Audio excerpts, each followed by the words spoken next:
이번에 다룰 건 대체투자 지원동기 편입니다. 지원동기를 도대체 왜 물어보는지부터 해서 합격한 놈들은 어떻게 쓰는지, 그리고 그거 기반으로 해서 어떻게 쓰면 좋겠다 정도 설명을 드릴 겁니다. 그리고 지원하시는 분들, 희망하시는 분들에 한해서 어떻게 쓰시면 좋다라고 하는 첨삭도 같이 해드릴 거예요. 일단 지원 동기를 정말 중요하게 생각하냐? 지금 지원 동기는 가장 중요해요.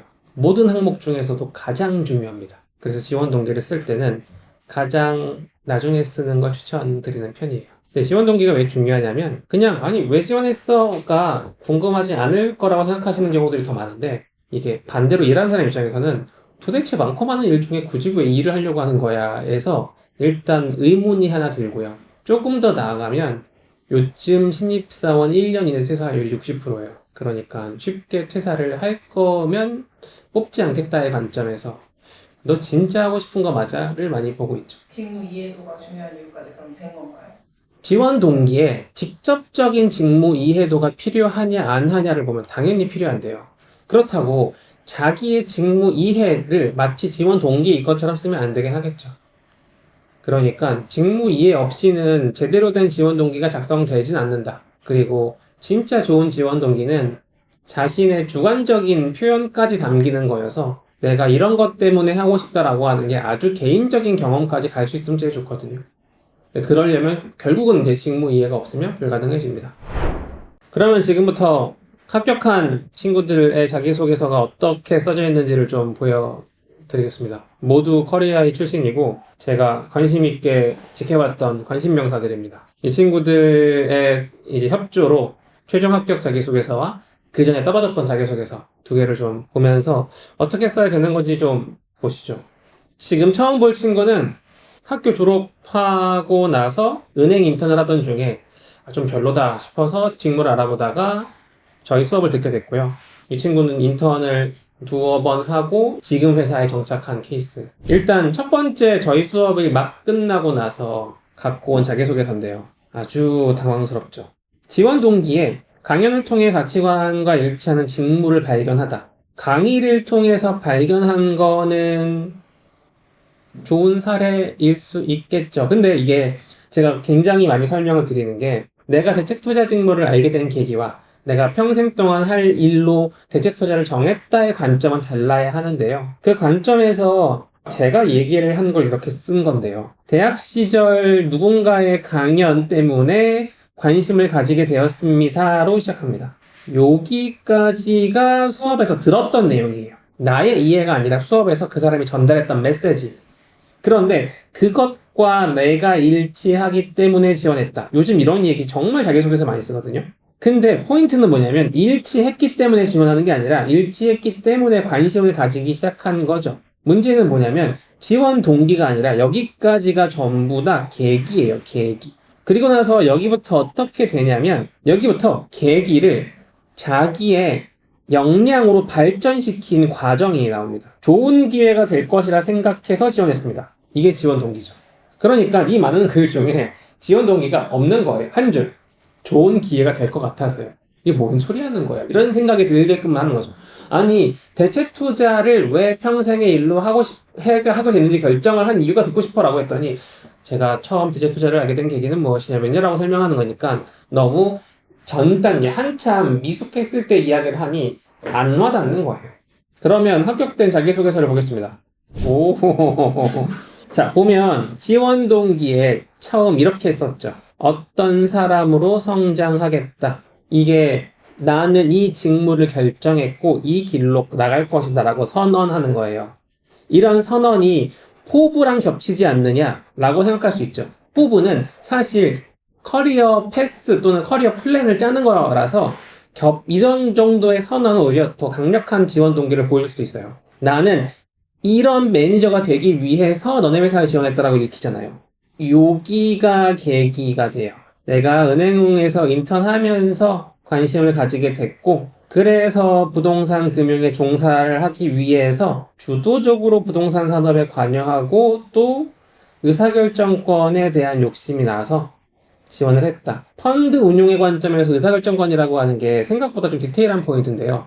자본시장법, 투혼사 공부하신 분들은 무조건 아셔야 되는데 자본시장법상에서 펀드는 독립적인 의사결정을 하게 되어 있죠. 그 독립적인 의사결정이 바로 여기 말하는 의사결정권이라는 이야기입니다. 이 정도면 이 친구 펀드에 대해서 좀 알겠구나. 부동산 금융, 부동산 펀드에 관심이 있겠구나 정도를 보여줄 수 있겠죠. 여기 포인트를 보면 장기적으로는 이걸 하겠습니다. 나는 이걸 하기 위해 지원했습니다. 라고 이야기를 하는 거죠.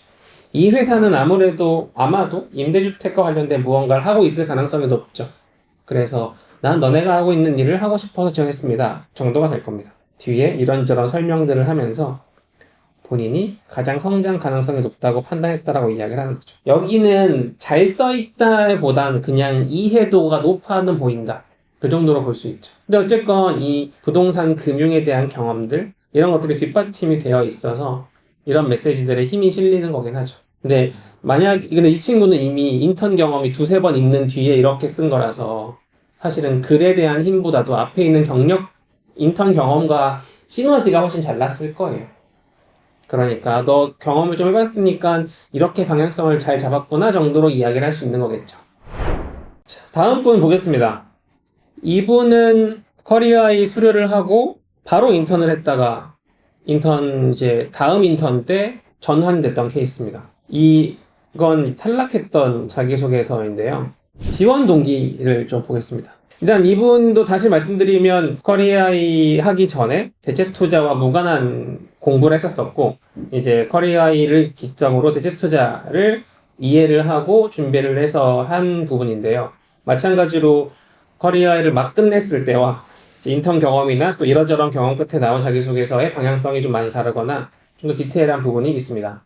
재밌는 건 지원 동기를 이렇게 쓰는 케이스도 되게 많은데요. 그러니까 아까 전 케이스는 물어보는 거에 답변하지 않고 계기만 이야기하는 케이스라면 약간 지원 동기를 일기처럼 쓰는 분이 가끔 있어요.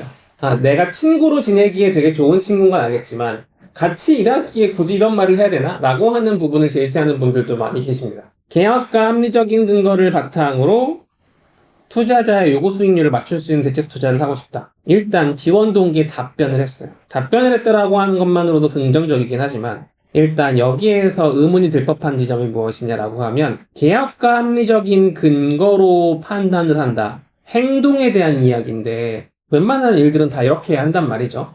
또 투자자들의 요구 수익률을 맞춘다라고 하는 것도 사실은 대체 투자의 특성이 아니라 그냥 일반적 투자의 특성이긴 하죠. 그래서 이 두 개가 결합돼서 대체 투자라는 인상을 좀 더 줬으면 좋겠지만 이 두 개가 사실 무관하게 움직이는 느낌인 거죠. 보통 이런 형태로 이제 글을 만든다면 이게 1번 포인트, 이게 2번 포인트가 돼서 밑에 문단도 1번, 2번으로 구성이 되어야 하거든요. 그게 잘 써진 문장 구조인데 여기는 그렇지 않았습니다. 보면 첫 번째가 이제 마찬가지로 미리 배우고 판단하려고 노력했습니다. 그래서 투자 보고서도 분석했고 작성도 해봤고 리서치도 해봤고 회계적 지식도 활용해봤고 등등의 공부를 많이 했고 그 안에서 가장 효율적으로 하기 위해 답사도 했고 흥미로웠고 너무 재밌다고 확신할 수 있었죠. 여기까지가 사실은 본인이 생각하기에는 1번 사유예요. 내가 왜 대체 투자를 지원했는지. 자산 자체에 대한 흥미와 또 숫자와 논리로 판단하는 과정 자체가 재밌었다. 이게 두 번째 사유입니다. 그래서 내가 대체 투자가 좋은 지점을 두 가지를 쓰신 거죠. 그래서 제가 일기라고 이야기를 한 겁니다. 내가 좋아하는 걸 이야기하면 이 사람이 잘 들을 거다라고 생각할 수 있는데요. 현업에서 또는 조금 더 업무에서 이야기하는 방식으로 서술됐다면 좀 좋지 않았을까? 내가 너무 재밌었다라고 하는 것들보다도 내가 어떤 지점에서 무엇을 하고 싶어서 지원했다라고 설명이 확장되면 좋겠다는 거죠. 이거를 쓸 당시의 직무 이해도는 저는 높다고 생각이 들어요. 이 문구를 봤을 때 직무에 대한 이해가 낮아서 생기는 문제는 아닌 것 같아요. 다만 현업에 계신 분들에게 어떻게 어필하는 건지를 아직은 잘 몰랐다는 느낌이 강해요. 그럼 이분이 하신 합격 자기소개서를 보겠습니다.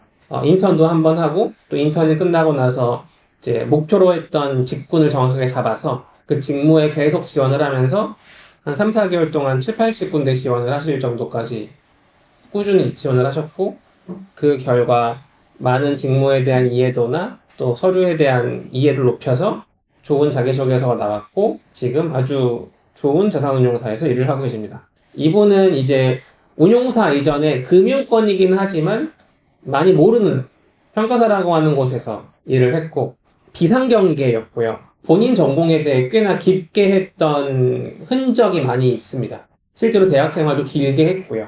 그 지점에서 이거를 숨길 수 없다고 생각했고 특히나 토목공학이라고 하는 전공이 있다 보니 아니 굳이 왜? 라고 하는 것들이 있어서 지원 동기에 토목공학과 여기 지원했던 부서의 교집합을 강조하는 형태로 갔죠.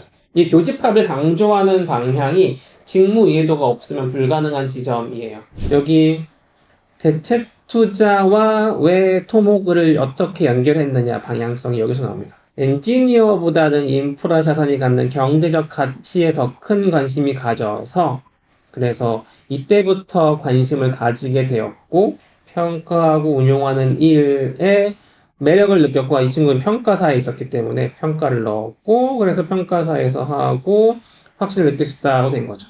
그래서 어차피 글이 되게 짧은 편이라서 모든 걸 다 이야기할 수 없었겠지만 이 친구는 거의 한 10년 가까이 했었던 학교 생활에 대한 이야기 그리고 거기서 토목공학에 대한 이야기와 지원한 부서의 공통점을 사실 쥐어짜서 만든 거죠. 그런데 이게 말이 안 되냐 그러면 말이 되게 잘 되긴 해요. 그러니까 이거는 잘 맞춰낸 거예요. 거기에서 플러스 본인 이전 경력 또는 본인이 했던 경험들을 가지고 어필을 해서 확신이 있게 되었다라고 이야기를 하는 거죠. 그러니까 아까 이전에는 A도 하고 B도 해서 좋아요, 재밌어요 라고 얘기했지만 여기 와서는 그런 일기 같은 느낌이 아니라 아주 담백해졌잖아요. 너네 하는 거 알고 있었고 관심을 가진 지 꽤 됐고 그 이유가 내 전공이랑 관련돼서야 라고 하면 쉽게 썰이 풀리죠. 근데 이렇게 썰을 푸는 게 쉽진 않아요. 그러니까 지금 토목공학과와 투자 분야를 매칭시키는 게 이게 쉽지 않아요. 그래서 저도 보면 아 그렇구나 라고 설득이 되게끔 글을 쓴 거지 그냥 토목공학 한 친구들은 전부 다 투자하겠네? 라고 연결되진 않는다는 거죠. 그리고 이분이 꼭 쓰고 싶었던 단어가 뭐였냐면 확신이에요. 다른 친구들은 확실한 단어를 꼭 쓰고 싶어 하진 않거든요. 이분은 확신이라는 이야기를 하고 확신이라고 하는 단어를 쓰면서 본인이 면접되건 그걸 다 당당하게 이야기하는 그래서 매칭이 또 되기도 할 거예요. 그래서 본인의 성향이나 또는 본인의 이런 태도 또는 평소에 말하는 방식들과 어울리는 단어를 선택했다는 것도 얘기하자면 합격 포인트가 되겠죠.